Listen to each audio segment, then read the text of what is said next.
Mārtiņ, ar ko aizsākās Semjē logi? Ar logiem pieredze jāsāk skaitīt. Man liekas, kad ir vairāk. Var teikt, no puses mana mūža pieredze logiem. Es teiktu tā, cik man tagad ir 40 gadi, tad kā 20 gadi jau ir pieredze logiem. Paši pirmsākuma, aizsākuma ir mums te arī kaimiņos firma Līves grupa, kur es var teikt ieguvu visādas pamatzināšanas lietām. Es kaut kādu 11 gadu nostrādāju. Un tad jau pa tiem gadiem jau pietiekami daudz iemācījās pa logiem. Un saprat, kā kas strādā. Un tad pienāca laikam kaut ko sāk pašam darīt. Un tad, cik firmai tagad gadi ir kaut kādi laikam jāstāv slurstap, tā laikam 8 gadi varētu būt tieši MJ logiem.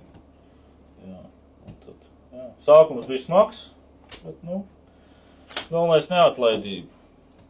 Tagad jau, cik no 2 cilvēku kolektīvu mēs esam izauguši, cik jau ir 28 cilvēku laikam kopā. Tā kā, jā. Kaut kāda komanda ir novākta un zināšanas arī attiecīgi.